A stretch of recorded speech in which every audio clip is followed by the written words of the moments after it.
Assalamualaikum Mas. Waalaikumsalam warahmatullahi wabarakatuh. Alhamdulillah. Alhamdulillah. Ini antum tuh siapa dan dari mana asalnya? Perkenalkan, nama saya Roni Rosadi. Lahir saya di Gadingrejo. Saya tinggal di Pringsewu, Lampung. Oh, Lampung ya. Insyaallah. Dari Joka mana nih Mas? Biasanya kan dulu tuh pernah di Joka mana? Saya tuh di Jokam Gadingrejo kelompok 1. Kelompok 1 Pringsewu. Daerah Pringsewu. Lampung. Insyaallah. Dulunya Tanggamus. Itu untuk sekarang itu kegiatannya apa aja Mas? Kalau sekarang ini lagi free untuk pekerjaan kan kita hobinya main bola kan. Sekarang lagi free ya, sekarang mengisi belajar ilmu agama lah. Terus sambil menambah ilmu terus ya. Sambil mengisi waktu luang. Tadi kan Mas bilang main bola, itu mainnya di mana aja Mas? Dulu ini ngomong karir ya kan. Dulu saya tuh sebenarnya dulu awal mula main bola tuh dari kecil Mas. Karena memang saya tuh dari keluarga sepak bola gitu kan. Dari kakak saya sampai sepupu saya itu main bola semua. Dan itu semuanya tuh ada yang Jokam, ada yang enggak. Dan mayoritas kebanyakan Jokam. Kalau awal mula karir saya itu 2009 itu di Junior Semen Padang 21. Itu 2009 itu saya di Semen Padang. Habis itu ke PS Bengkulu. PS Bengkulu kalau sekarang Liga 3 lah. Dan 2010 itu di situ nyampe 2013 apa ya anak di sana. Terus pernah ke Lampung FC. Terus baru 2016 itu saya masuk profesional Liga 1. Pertama di Persegres Gresik United di Jawa Timur. 2016 sama 2017 2 musim saya di sana. Terus pindah ke Mitra Kukar. 2017-18 kompetisi. Nah, habis itu saya pindah lagi ke Semen Padang, kompetisi 2018-2019 Semen Padang. Terus terakhir ini di Badak Lampung. Badak Lampung FC. Masuknya Liga. Aku masuk ke Liga 2 dulu. Oh, Liga 2. Terus dari Liga 2 kompetisi kalau pas masalah Covid kemarin kan kompetisi berhenti. Jadi kita lanjut baru kemarin lagi. Nah, itu kan sekarang udah hijrah nih. Nah, dulu pas sebelum hijrah itu hal unik apa sih yang Mas jumpain pas masih menjadi pemain bola? Kok saya dulu kepikiran kayak gini di Jokam gitu. Pengalaman itu banyak Mas. Pengalaman. Saya ini kan lahir di Jokam semua. Jadi saya main bola itu ya sama orang tua tuh tetap dinasihati, diramut untuk tetap taat di Islam Jamaah. Jadi walaupun saya merantau jauh, saya tetap ingat. Jadi tetap ngaji, tetap sambung, tetap Jumatan, tetap taat gitu kan, tetap persenan. Jadi ya alhamdulillah gitu kan. Saya lahir di keluarga yang paham lah tentang Islam Jamaah gitu. Dan bapak ibu juga, bapak lah itu pengurus. Nah, hal-hal unik itu banyak Mas. Ya contoh kayak kita mau Jumatan itu lah kan, sholat Jumat. Itu hal-hal yang paling menurut saya itu sangat-sangat berat gitu kan. Kalau sholat Jumat apalagi kita pas kalau main bola itu kan kita ada namanya away Mas. Away itu kita main ke tandangnya lawan tuh away.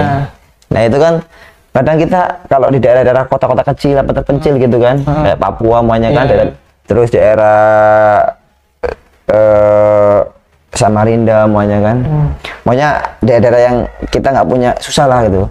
Kadang di waktunya kita habis dari pesawat turun, kita harus ngejar waktu sholat Jumat, kita nggak bisa nemuin, ya kita harus apa boleh buat, kita nggak Jumatan. Nggak Jumatan, kita sholat biasa di kamar. Kadang kadang saya itu 2 kali dapet tim sama bareng sama kakak saya.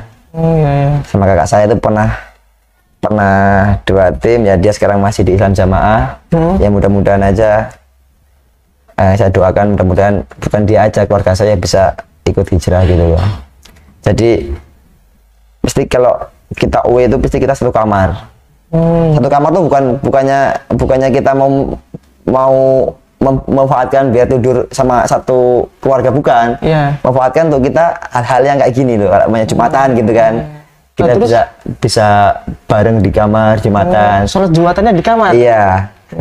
Kakak saya khotbah, saya makmum, saya ngazan. Cuman berdua? Masya Allah, sampai seperti itunya ya? Sampai seperti itunya.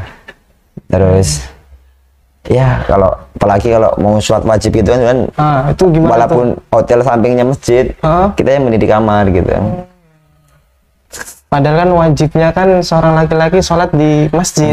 Tapi karena punya pemahaman seperti itu, akhirnya sholatnya mendingan di rumah, di hotel gitu. Di hotel. Masya Allah. Di hotel berdua sama kakak. Kadang kan kalau itu mendingan kita jamak kan gitu kan. Jadi di kamar bareng sama kakak di kamar. Nah itu kalau seandainya kan kayak tadi kan Mas bilang sering awai ya, keluar gitu, itu kalau dulu itu pakai surat sambung juga nggak sih? Minta ke kiai kelompoknya, Pak, saya mau awai gitu. Pokoknya itu yang paling ditekankan sama keluarga. Pokoknya kalau saya maunya pulang kampung juga nggak UE juga. Saya pulang kampung kan kadang ada libur kan. Kita pulang kampung ke kampung halaman, kita pergi pun sebelum pamit sama orang tua gitu harus ke pengurus imam kelompok, harus minta surat sambung. Jadi pokoknya orang tua bilang, pokoknya kalau kemana-mana harus wajib bawa surat sambung. Seperti itu. Masya Allah. Nah itu pengalaman antum hijrah itu apa? Ceritanya itu gimana kok bisa hijrah? Pengalaman pertama kali hijrah itu panjang Mas, ceritanya Mas ya. Itu dari mulai 2020, itu saat saya di Badak Lampung. Saya meniatkan untuk main di kampung halaman itu tujuan saya untuk menikah. Karena saya itu kalau main di luar itu konsentrasiku tuh nggak serius untuk menikah. Ya qadarullah, kita 2020 saya dibutuhkan Badak Lampung, saya tekan kontrak dengan Badak Lampung durasi 1 tahun. Di awal musim itu saya mulai menyerusi untuk menikah. Jadi awal mulanya itu ceritanya saya menikah, cuman itu tadi Mas, menikah aku berlawanan. Oh, perempuannya selain Jokam? Perempuannya selain Jokam, dan saya menikah harus sama Jokam. Sedangkan di situ nggak ada pilihan. Kayak orang tua, keluarga, saya bilang, ayo saya carikan, aku bilang kan.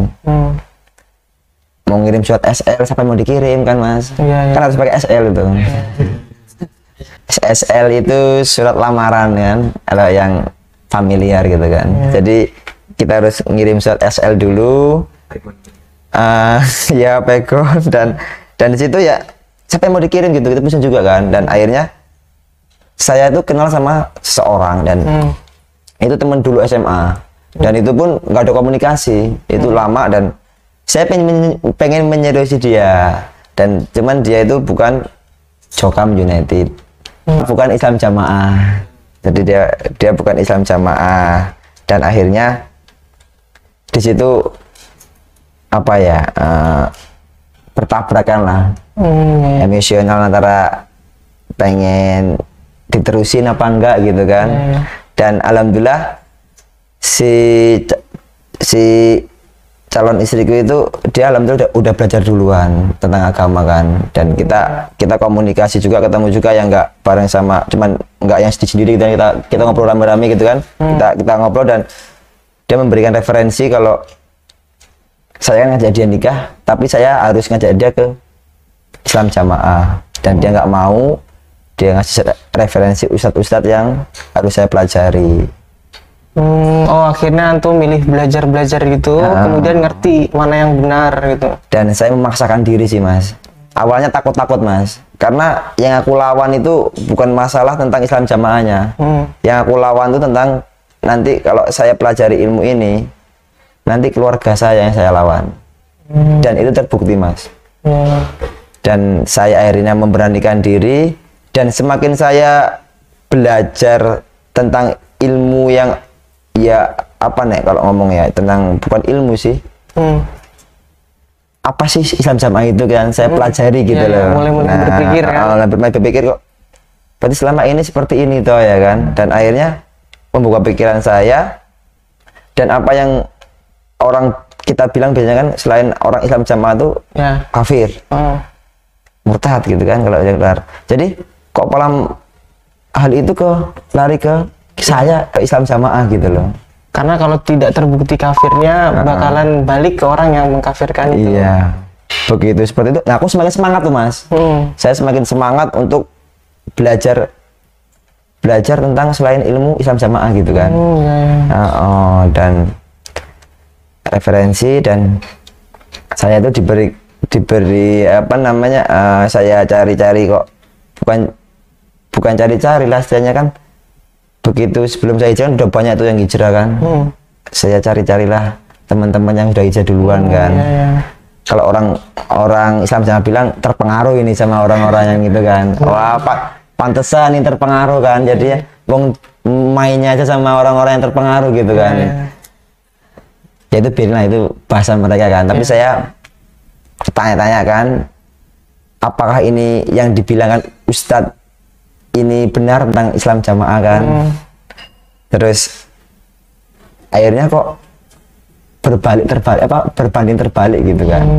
Akhirnya kok ternyata selama yang kita pelajari, selama saya kan dari kecil kan, dari ikut orang tua saya kan, di Islam Jamaah ini dari ikut orang tua. Jadi selama ini kok ternyata nggak murni apa yang diajarkan Islam gitu kan. Akhirnya di situ bergejolak lah. Terus ada referensi dari teman itu bahwa ada ustadz yang dulunya di Jokam dan mereka belajar di Madinah. Akhirnya salah satunya orang Lampung gitu kan. Ustadz siapa? Ustadz Abdullah Mas'ud kan. Oh, antum terus tanya dengan beliau. Iya, saya akhirnya semakin semangat itu mas. Karena apa mas? Saya kan mau hijrah ini kan, ya mesti kan berlawanan dengan keluarga gitu kan. Pasti kalau saya hijrah, keluarga saya tinggalin kan. Dan itu kan butuh pembelajaran, butuh proses, butuh keberanian dan butuh keyakinan gitu loh mas loh. Iya benar. Jadi alhamdulillah saya bertemu sama Ustadz, saya datang ke kediamannya, ngobrol banyak. Dan tekad saya udah sebulan. Sebelum itu mas ya, saya itu di rumah itu udah disidang. Disidang. Jadi saya ingat tuh waktu itu mau menjelang bulan puasa 2020. Di 2020 itu saya udah mulai beda lah mas. Saya nggak pernah Jumatan di Islam Jamaah. Saya sudah nggak pernah datang ke kajian. Saya di kamar sambung. Saya udah nggak pernah persenan. Saya sudah pokoknya sudah inilah, sudah kayak kecium lah. Saya di kamar terus kok. Saya dengerin YouTube kajian di kamar kan. Apa yang dipelajari gitu kan. Nah keluarga itu semakin, terutama adik saya kan, keluarga semakin apa ya, semakin curiga gitu kan. Akhirnya saya sidang pertama, saya bilang ya kan, ditanya sama adik saya kan, ya pokoknya pertanyaannya tuh intinya saya menjawab kalau semua orang Islam itu sama dan dia nggak terima. Lapor sama kedua orang tua saya kan, datang bapak saya. Akhirnya saya disidangi kedua kalinya sama orang tua saya. Saya debat di situ masalah baiat. Habis masalah baiat, terus di situ saya tetap bilang saya udah nggak baiat. Akhirnya habis kayak gitu tuh kan saya kan nggak berani jawab lagi kan. Akhirnya itu tadi referensi nemuin Ustadz Abdul Mas'ud. Saya tanya dulu sama beliau kan, gimana istilahnya bener nggak ini sih selama ini kan, apa aku yang salah gitu kan. Takut loh mas kalau saya nggak bisa jawab, terus ternyata apa yang selama ini saya kerjakan tuh emang tidak sejalan dengan, pokoknya bukan Islam yang murni gitu kan, yang Nabi Muhammad bawa itu kan. Jadi memang di situ bener-bener saya itu dilema gitu kan. Nah tapi alhamdulillah mas ya, qadarullah pokoknya hati saya itu semakin semangat gitu loh. Semakin keluarga saya istilahnya melawan saya, merintangi mengapa ya, kok alhamdulillah aku semakin semangat gitu loh, semakin ingin tahu tinggi gitu loh.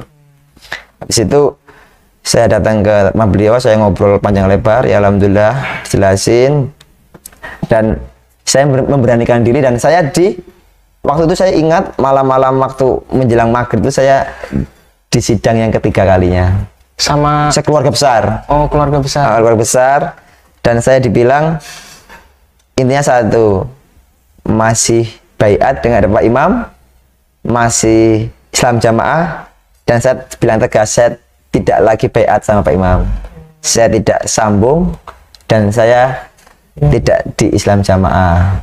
Nah terus tanggapan keluarga gimana? Ya langsung nangis semua, perempuan tuh pada nangis dan ya histeris lah, kecewa pasti kan. Dan kakak saya mungkin ya mungkin ya kecewa banget kan sama saya. Dan waktu itu awal mula corona juga kan, virus corona pertama kali tadi kan, 2020. udah campur aduk, jadi kan ada musibah saya, jadi komplit gitu mas. Dan saya akhirnya memutuskan untuk tidak berbaiat, dan saya istilahnya itu dibilang sama keluarga saya, terutama kakak yang paling tua, bilang kalau emang kamu udah nggak baiat, keluar dari rumah sini. Terus sekarang milih keluar? Iya, waktu itu saya dengan hati yang semangat gitu kan, ya saya keluar katanya, malam ini apa besok katanya kan. Waktu itu malam kan pas sidang gitu kan. Terus waktu itu aku bilang malam ini apa besok gitu kan. Ya udah malam ini, karena ibu itu kan qadarullah punya penyakit darah tinggi gitu kan. Kalau tahu kabar gini dia mesti langsung shock gitu kan. Waktu itu emang ibu nggak dicampurkan masalahku, dan masalahku ini sama keluarga itu disembunyikan karena ibu biar nggak shock gitu kan. Tapi lama-lama tahu gitu. Karena waktu itu saya langsung keluar dari rumah pun pagi itu. Di situ mas, saya begitu pagi itu keluar dari rumah itu rasanya itu mental itu down langsung, kayak pengen balik lagi gitu mas. Terus apa yang menguatkan antum bener-bener kukuh harus hijrah? Jadi sebelum saya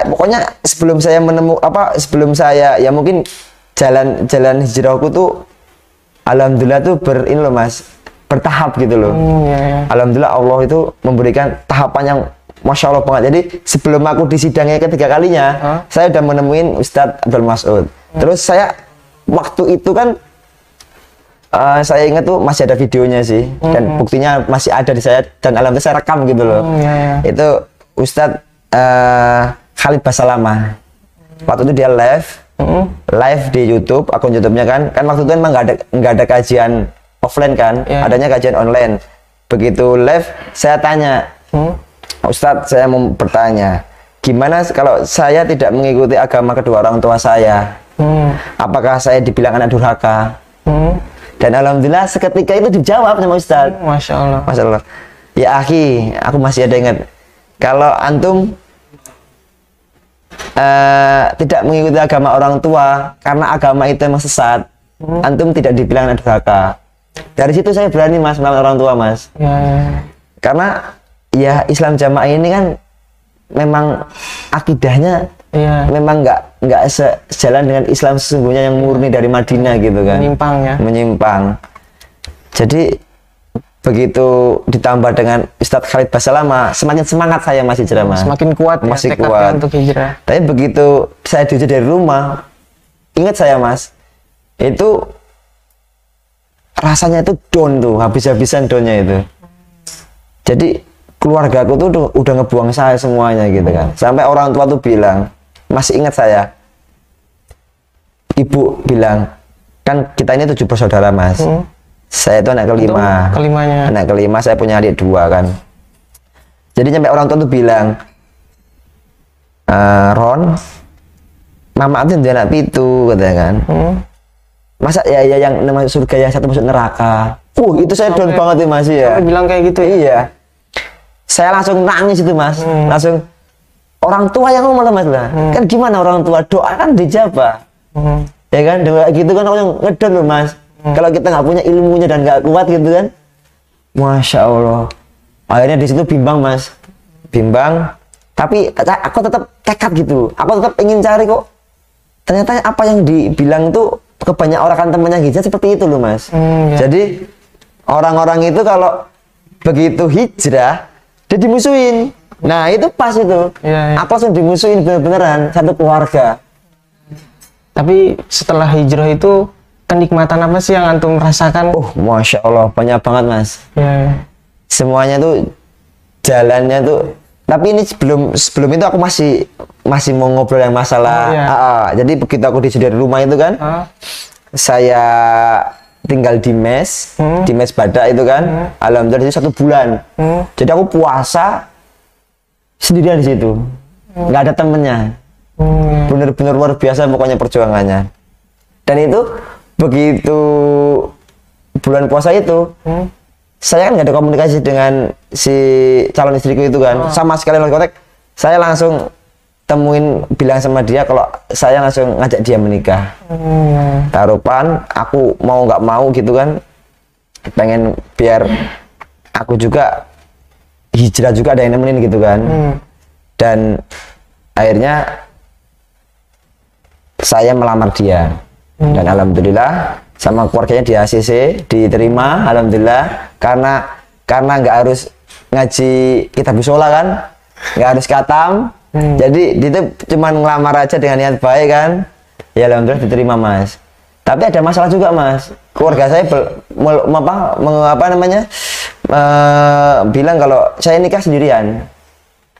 Saya nikah sendirian karena saya udah bukan anggota mereka lagi. Sampai di saya murtad. Jadi kalau mau nikah sendirian. Jadi kalau saya nikah ditemenin, sama aja dibela saya. Berarti saya itu kalau keluar dari Islam Jamaah benar gitu loh. Ya, diboikot benar. Diboikot benar pokoknya mas. Nah itu bermasalah lagi mas, ribut lagi tuh di rumah. Jadi saya nikah sendirian, aku langsung bilang, iya aku nikah sendirian, nggak masalah mas. Toh saya tidak membutuhkan wali ya, bilang gitu kan. Waktu itu kan. Jadi nggak tahu kenapa mas ya kok alhamdulillah kok aku diperkuat terus mentalnya gitu loh sama Allah gitu kan. Ya alhamdulillah banget, mulai jalan tuh dipermudah gitu kan, alhamdulillah. Jadi mungkin kan di kampungku itu sudah ramai mas, di kampung. Jadi di kampungku itu kan Islam Jamaah itu terbanyak di Brengsek itu kampungku itu. Sekarang ada 3 kelompok di situ, itu udah menyebar. Kampungnya namanya Desa Purwosari, Gadingrejo. Jadi di situ sudah menyebar infonya kalau bahwa Roni itu udah keluar dari Islam Jamaah. Dan pengurus-pengurus sudah tahu. Dan saya pernah didatengin. Datangin sama pengurus. Cuman yang datangnya bukan pengurus imamnya, bukan imam kelompoknya. Nah, yang datang itu mubalek seniornya, mubalek senior. Mubalek senior dia datang. Ya intinya tuh datang itu membacain subat-subat yang ada di orang-orang yang hijrah, kan ada subat-subat yang menjelekkan tentang Islam Jamaah. Dan dia ngomong kalau ternyata apa yang dibilangkan orang-orang hijrah tentang Islam Jamaah itu nggak benar. Tapi tetap saja aku udah bulat loh mas, aku udah mentah semua kata-kata mereka itu. Alhamdulillah yakin, ya? Ada yakin. Dan isinya tuh nggak ada yang dalam hadis, mereka pakai logika gitu jawabnya kan. Iya. Jadi memang ya alhamdulillah banget, aku sebelum diberikan apa namanya untuk memberanikan diri dan memaksakan diri untuk belajar agama. Aku dulunya di Islam Jamaah ya agama ini milu-milu mas. Maksudnya milih-milih? Milu-milu, ikut-ikut. Oh, ikut-ikutan. Ikut-ikutan. Yang penting ngaji ya, babelan iya ngono loh. Iya. Nah itu ada nggak sih yang bilang iki karena main bola akhirnya keluar gitu, nggak pernah ngaji? Banyak mas. Dari dulu kemana aja lo belajar ngajinya gitu kan. Orang nggak ngaji ngantuan katanya. Jadi banyak banget lah pokoknya lah. Terus habis kayak gitu mas, aku menikah sendirian kan. Dan kan rame tuh di kampungku tuh kan. Nah jadi keluarga mbahku itu, jadi mbahnya ibunya ibuku, keluarga besar sana, itu anaknya itu dibagi dua istilahnya, satu Islam Jamaah, satu umum. Yang umum itu bela saya. Pas mau menikah itu saya ceritalah sama Pak Ali sama bule-bule kan. Mereka pada kaget, bahkan ada sepupunya mbah tuh nyampe kaget. Kok seperti ini keluarganya kan? Ternyata kok seperti ini gitu Islam Jamaah. Dan selama ini bergaul kita nggak tahu katanya gitu kan. Dan akhirnya kami itu mereka malah mendukung kita loh untuk hijrah dan nguatin, udah kamu nikah nanti saya yang nemenin gitu. Jadi saya dapat masalah gitu. Jadi saya semangat lagi gitu kan. Yang awalnya nikah suruh sendirian, suruh pokoknya maju dewi lah wes. Karena aku sudah anakku, aku sudah rombonganku, hati aku dewi melakukan mas. Ya alhamdulillah dari itu dikuatin, dan bapak pun nggak mau jadi wali, nggak mau jadi teman itu, jadi dia nyuruh adiknya yang bukan Islam Jamaah datang ke sana ngomong kalau tolong si Roni temenin nikah bilang. Tapi waktu itu ya tadi dijelasin kenapa kok mas, kan manggil mas kan bapak itu kan, mas kok nggak mau nemenin Roni nikah, Roni untuk rombongan kemana jadi udah dicoret dari keluarga gitu. Jadi seperti itu. Pemain bola yang dari Islam Jamaah yang hijrah tuh setahu ada dua yang profesional, tapi ya kalau yang amatir ada juga. Itu Mas Adam Alis kan. Adam Alis itu duluan hijrah dua. Nah ini ada cerita juga apa tuh? Tentang Mas Adam Alis ini kan. Dia tuh hijrah duluan dia dari saya. Jadi dia hijrah itu, saya dulu masih di Islam Jamaah yang taat. 2019. Jadi di Islam Jamaah itu saya pernah waktu itu di tim saya di Semen Padang, dia masih di Bayangkara. Kita ketemu tuh tanding main di PTIK di Stadion Polri. Daerah Jakarta Selatan, Blok M. Kita main tanding di situ. Waktu itu masih ramai kalau ada Malaysia itu hijrah. Saya sebagai Islam Jamaah yang taat, saya emosi sama dia. Gitu. Emosi. Sosial media saya blokir, WA saya blokir. Itu nyata ini mas. Iya. Dulu sebelum hijrah seperti itu. Sebelum hijrah saya itu belum belajar. Sampai segitunya. Habis itu saya ketemu di lapangan pun saya nggak nyalamin dia. Pokoknya aku udah benci sama dia itu. Di tackle kan. Pokoknya pokoknya kok ini kok seperti ini kan dia kan. Dan dia tuh di sosial medianya tuh dia pola frontal gitu loh. Dia terbuka kalau menjelek-jelekan Islam Jamaah gitu. Saya nggak terima kan. Masa ya agama yang selama 30 tahun saya bela, bahkan harta, bahkan nyawa saya loh. Saya banggakan dengan Islam Jamaah kan. Masa saya dihina sih? Saya nggak terima gitu kan. Awal mas seperti itu mas. Itu kan sebelum hijrah. Ketemu Mas Adam Ali seperti itu. Sekarang seperti apa? Masya Allah, sekarang saya cerita sama dia begitu saya hijrah, saya mohon maaf sama dia gitu loh. Dan sekarang begitu saya hijrah, kan itu infonya kan langsung ke pusat kan. Anak bola-bola itu udah tahu loh. Jadi begitu saya hijrah ya saya juga ditinggalin sama mereka semua. Nomor WA, bahkan dulu kan ada namanya tim kalau di mana namanya di daerah Bogor apa ya, di daerah Puncak itu kita kan ikut kompetisi gitu kan. Di situ rombongan pemain-pemain liga yang orang-orang Islam Jamaah kan. Kita diajak bahkan juara di situ. Main di Cianjur. Jadi di situ ikut Ahmiyah di situ. Di situ ikut Cianjur, kita dikumpulin, kita ikut kompetisi itu. Nah, semenjak saya hijrah, saya nggak dihubungin. Langsung saya dekat sama teman-teman. Nah, begitu saya tahu saya hijrah ngerti sama jamaah, ya saya mohon maaf sama Adam Alis. Saya ngobrol dan Adam Alis juga alhamdulillah senang hati dengan apa namanya hijrah saya itu. Dia sangat senang mendengarnya, ya tadi nggak nyangka gitu kan. Dan giliran saya hijrah, orang-orang itu kan meninggalkan saya kan. Saya juga ngerasa yang dulu saya lakukan seperti itu sama Adam Alis. Dulu saya Adam Alis, saya benci kan, saya blokir WA-nya, saya blokir IG-nya. Saya akhirnya juga ngerasa, oh ternyata kalau aku hijrah, orang-orang yang kayak aku dulu ya sama gitu. Jadi saya nerima aja gitu loh. Itu kan karena dulu pemahamannya yang karena dulu aku pernah ngalamin juga gitu loh. Pernah ngalamin kayak sih, aku benci sama Adam Alis. Giliran saya hijrah ya orang benci sama saya.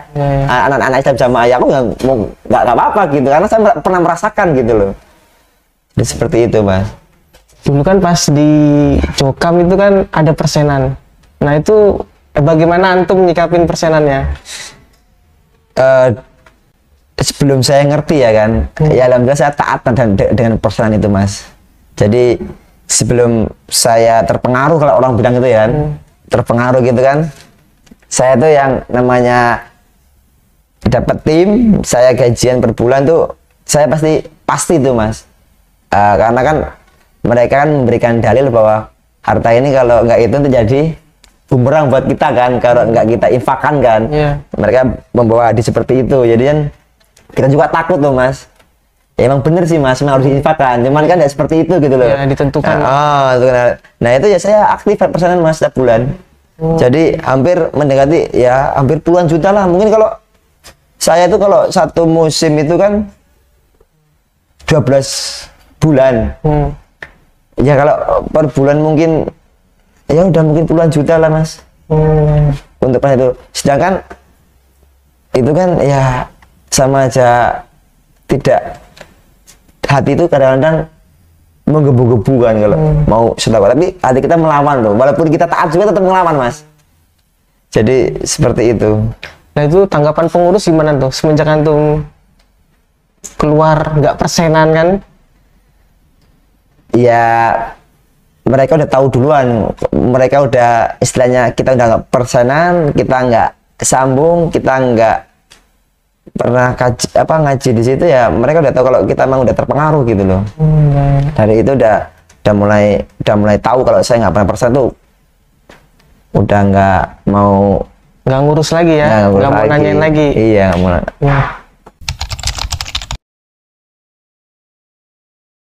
Untuk perasaan setelah hijrah itu alhamdulillah banget lah, masya Allah banget. Allah tuh memudahkan segalanya pokoknya. Jadi begitu anak menikah, terus saya pindah rumah, bahkan saya agak menjauhkan diri dari kelompok Islam jamaah, saya mulai tenang gitu kan. Dulu kalau saya sholat harus milih ke masjid Islam jamaah. Jadi kan, tapi ya dulu namanya ngajinya ngaji bulas jadi kan. Jadi ya kadang banyak di masjid, di rumah sih dapat di masjid.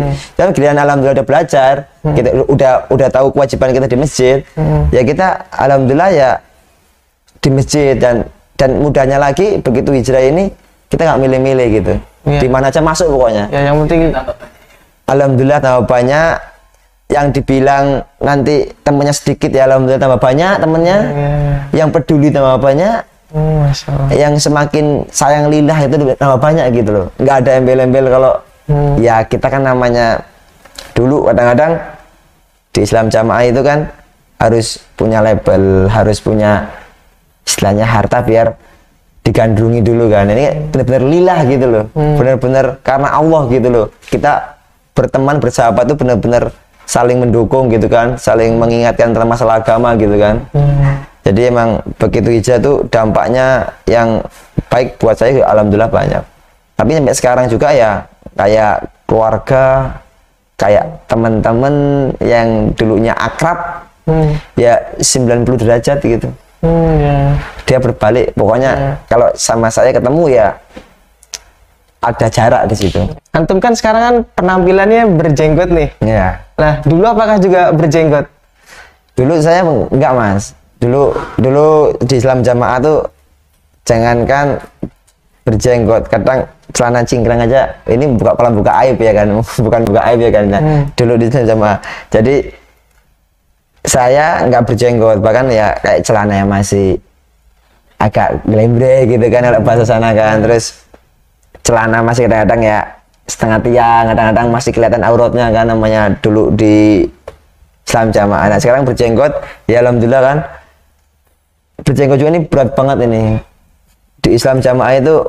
Pokoknya kalau lihat saya berjenggot itu udah pikirannya itu udah kayak teroris lah. Terus bahkan kedua orang tua saya itu, terutama ibu saya loh kan, pengen saya kalau datang ke sana tuh dicukur jenggot saya gitu. Nyampe saya tidur tuh pernah mau dipotong. Oh, sampai seperti itu. Iya, mau dipotong. Ya sambil bercandaan sih mas, mbak gunting gitu kan. Tapi kan orang tua seperti itu aku sedih juga lihatnya kan. Mental juga beban buat saya kan. Kadang saya juga ya berat juga pulang di rumah kadang-kadang kan kayak kalau kita kan tetap birrul walidainnya tetap sama orang tua mas ya. Birrul walidainnya tetap kita harus tetap silaturahmi kan. Kadang di situ beratnya mas, karena sampai sekarang adik-adik saya itu belum menerima saya. Saya itu kalau ke rumah pokok itu kan, saya itu kadang diusir, kadang nyampe dikata-katakan hal-hal yang tidak pantas lah. Tapi saya ya hatinya tuh nggak benci gitu loh. Hati saya nggak benci dan hati saya nggak emosi gitu, karena saya pernah di posisi mereka gitu. Di saat ada orang teman apa sahabat apa orang yang saya kenal tuh hijrah, saya juga emosi kayak keluarga saya itu ke saya gitu. Jadi begitu saya digitukan ya saya merasa ya sudah mengerti lah. Sudah mengerti dan dia belum mengerti gitu kan. Jadi ya tetap nggak sakit hati gitu alhamdulillah gitu. Tapi tetap didakwahkan terus. Nah terus pesan antum untuk mereka apa? Untuk yang belum hijrah nih. Kalau pesan anak sih jangan mudah memvonis orang, jangan mengafir-ngafirkan orang, jangan mengafir-ngafirkan orang Islam, jangan selain kelompoknya dia salah. Pokoknya pesan saya ya maulah mencari ilmu selain golongan mereka, jadi nggak satu golongan mereka. Itu saja sih mas, dan lebih menghargai pendapat orang lain, orang Islam terutama. Jadi pesannya seperti itu aja.